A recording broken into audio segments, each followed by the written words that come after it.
Trump says, my administration will act to restore respect and sanctity to the American flag and prosecute those who incite violence. Okay. It's not prosecutions for flag burning, but it's inciting violence through the mechanism of burning a flag, which is highly provocative, just like, any other fighting word might be.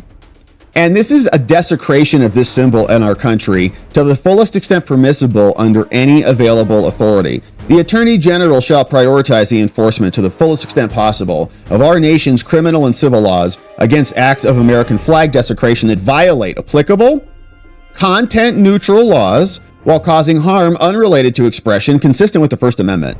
This may include, but is not limited to, violent crimes, hate crimes, illegal discrimination against American citizens, or other violations of American civil rights, and crimes against property and the peace, as well as conspiracies and attempts to violate, aiding and abetting others to violate this. All right, so we'll continue on, but I have a thought for a moment. My question is, what is the enforcement going to look like? One, what are they going to charge people with?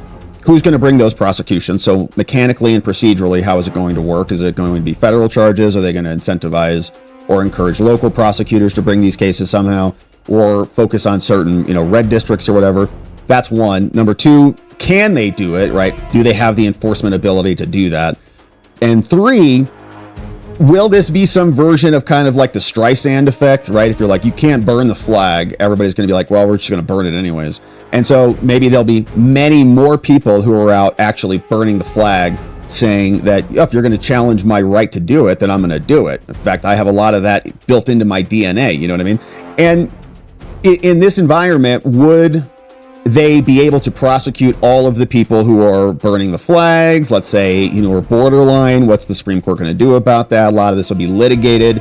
So it's it's opening up a whole potential area of new First Amendment jurisprudence. Okay, where is the line between freedom of expression and incitement to violence when it comes to the American flag? What about, what if you just did it with any other flag? Like, could you go to a gay pride parade and just set their pride flag on fire and just say, this is my free speech, get out of here, I'm going to burn this thing? Or you go to, an NAACP convention and you just start, burning crosses or whatever out there. You just go, what? It's my free speech right to do that, right? There are certain things that are provocative and hateful and are symbolically not free speech because of the consequences of the speech that cause real world harm. So you could do the same thing, right? And they're burning lots of flags, but are you going to be enforcing that standard? And what is the standard? If you can't burn the trans flags or the Israeli flags, or the Ukrainian flag is sacred, why is the American flag treated differently? They get protections, but we don't. Now, there's also a real risk here, okay?